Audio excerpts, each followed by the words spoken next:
Right now, your brain is running 12 hidden programs. They decide who you trust, what you buy, why you procrastinate, and who you think you are. You never installed them, you can't feel them running, but by the end of this video, you'll catch every single one in the act. We're counting down from 12, and I'm telling you right now, stay until number 1, because number 1 isn't just a theory, it's the trap hiding under your entire life, and once you see it, you cannot unsee it. Let's go. Number 12, the Dunning-Kruger Effect. Think of the most confident person you know. Now ask yourself one dangerous question. Are they confident because they're skilled, or because they don't know enough to realize they're not?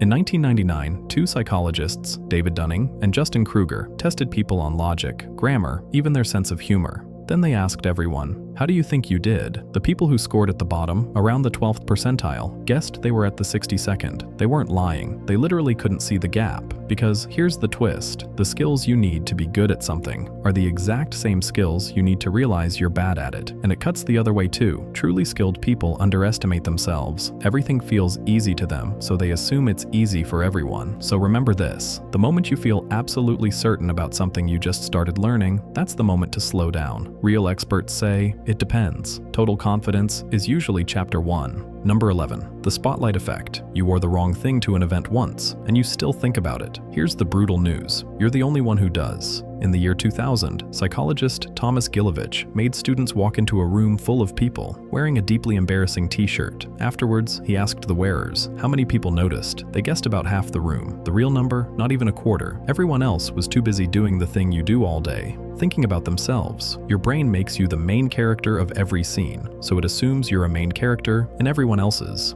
You're not. You're an extra in 7 billion other movies. That sounds insulting. It's actually freedom. The presentation you fumbled, the joke that died, the cringe thing you said years ago, the audience you've been performing for, barely exists. Most social anxiety is stage fright for an empty theater.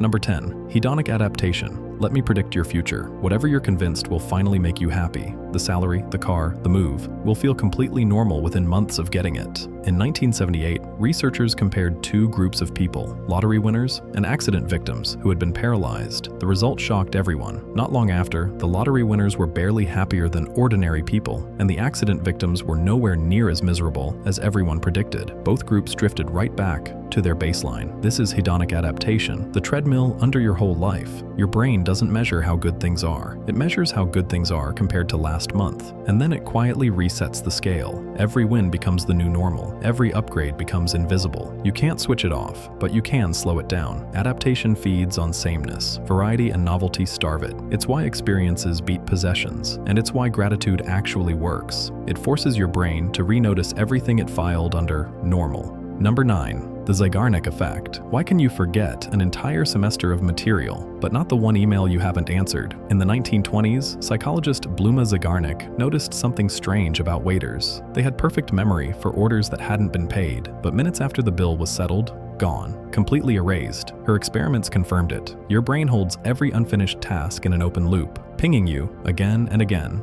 and then deletes it the second the loop closes. That's why unfinished work follows you into the shower, into bed, into your dreams. Your brain treats an open task like an open wound. Now use it. First, against procrastination. The loop only opens once you start. That's why working for just 5 minutes makes a task weirdly hard to abandon. And second, for peace. You don't need to finish a task to silence the alarm. You just need a concrete plan. Write down exactly when and how you'll handle it, and your brain lets go. Number 8. The fundamental attribution error. When someone cuts you off in traffic, they're a selfish maniac. When you cut someone off, you were late, you were stressed, it was complicated. In 1967, researchers had people read essays defending Fidel Castro, even when readers were told directly that the writers were assigned that position, no choice at all. They still concluded the writers must secretly support Castro. We see behavior, and we leap straight to character. We skip the situation entirely. For other people, we explain behavior with personality. For ourselves, circumstances. Once you see this, it's everywhere. The lazy coworker who's actually drowning in problems you can't see. The rude cashier on hour 9 of a shift. Every internet argument ever started. The fix is one question. What situation would make a reasonable person act this way? Sometimes the answer really is none. They're just terrible, but you will be shocked. How rarely? Number 7. The peak end rule. And by the way, if these are already breaking your brain, number 1 goes deeper than all of them combined. Stay with me. Your memory is not a recording, it's a movie trailer, and it only keeps 2 scenes. Nobel Prize winner Daniel Kahneman discovered that when people judge a past experience, they don't average the whole thing. They keep the most intense moment, the peak, and the ending. Everything else gets thrown away. In one famous study, people held their hand in painfully cold water for 60 seconds, then separately for 90 seconds, where the last 30 got slightly warmer. Then he asked, which one do you want to repeat? Most people chose the longer pain, more total suffering, preferred because it ended better. Read that again. Your memory chose more pain for a better ending. This rewrites how you design your life. End your workday by finishing something small, and the whole day gets remembered as productive. End the trip with the best moment, not the airport chaos. End the hard conversation warmly. You are not managing experiences, you are managing future memories. And memories are all you get to keep. Number 6. The mere exposure effect. You don't like that song, you've just heard it 11 times. In 1968, Robert Zeigarnik showed people meaningless shapes and foreign words over and over. The more times someone had seen a thing, even without remembering it, the more they liked it. Familiarity alone, with zero new information, creates preference. Want the creepy version? People prefer photos of their own face mirrored, the version they see every day. Their friends prefer the unmirrored version, the one they see, same face. Preference decided purely by repetition. Advertisers figured this out decades ago. A brand doesn't need to convince you of anything, it just needs to appear near you a few hundred times. And your brain starts trusting it like an old neighbor. So here's the audit. How many of your tastes, in music, in brands, in opinions, are actual preferences, and how many are just repetition, wearing a preference costume? Number 5. Psychological reactance. Tell a human being they can't do something, and watch that thing become the most interesting thing in the room.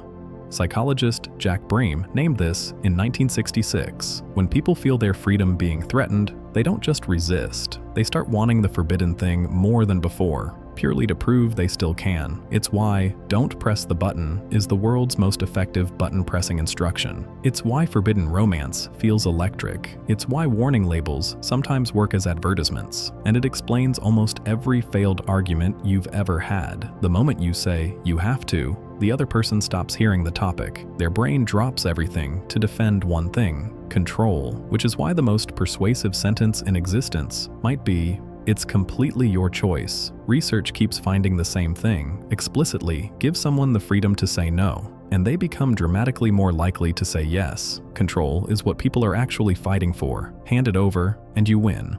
Number 4. Implementation intentions. We're getting close now. And trust me, number 1 is worth it. Motivation is the most overrated force in self-improvement. Here's the study that kills it. In 2002, researchers tried to get people to exercise. One group just tracked workouts. Another got a full motivational program about heart disease and barely improved. About a third of them exercised. The last group added one single sentence: "Next week, I will exercise on this day, at this time, in this place." 91% of them followed through. One sentence, nearly triple the results. Psychologist Peter Gollwitzer calls these if-then plans. If it's 7 a.m., then I put on my running shoes. And the reason they work is almost insulting. You don't fail your goals because you don't want them enough. You fail because get fit is not an instruction any machine could run. Vague goals force a decision at the moment of action. And the moment of action is when you're weakest. The if-then plan makes the decision in advance. So the tired evening version of you just follows orders. Number 3. The spacing effect. Everything you did the night before your exams was scientifically the worst possible strategy, and psychology has known since the 1880s. Hermann Ebbinghaus mapped what he called the forgetting curve. Memory collapses fast after learning, but every time you revisit material right as it's fading, the curve flattens. 10 minutes of review spread across a week beats 2 hours of cramming, using less total time, and it gets worse for your old study habits. In 2006, researchers compared students who reread material against students who were simply tested on it. Days later, the tested group remembered dramatically more. Pulling a memory out strengthens it far more than pushing it in again, even when you get it wrong and check the answer. So the two things students actually do, cramming and rereading, are the two weakest tools that exist. Highlighting is basically decoration. The real formula is brutal and simple. Space it out. Test yourself. It feels harder. That feeling is the learning. Number 2. The Pygmalion Effect. In 1968, researchers walked into an elementary school and told the teachers, "A special test has identified certain students who are about to bloom intellectually." The test was fake. The names were pulled out of a hat. Months later, those randomly chosen students showed real, measurable gains. Nothing about the children had changed. Only the teachers' expectations had, and those expectations leaked out through 1,000 tiny behaviors. More patience, harder questions, more time to answer, more warmth. The children rose to meet the version of themselves someone believed in. Now the question that should keep you up tonight: whose expectations are you living inside right now? A boss who decided you're not leadership material treats you accordingly, and slowly you become the evidence and the expectations you hold about others. Your partner, your kids, your team, those aren't private opinions, they're instructions, and you're broadcasting them. And now, number 1, the end of history illusion. The trap hiding under everything else in this video.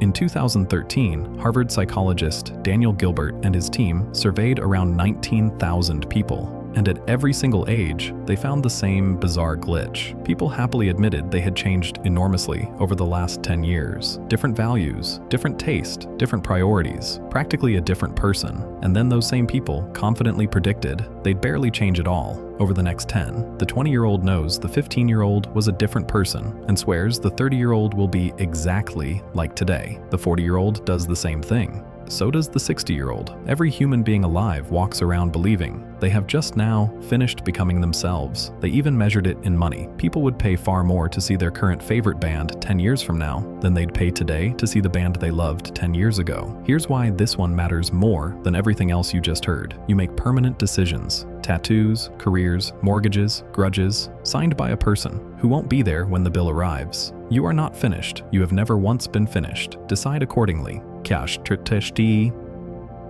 12 programs, all running before you woke up this morning. You can't uninstall them, but you just did the one thing that changes everything. You saw them. If you want to keep seeing what your brain hopes you never notice, subscribe. The next one is already coming.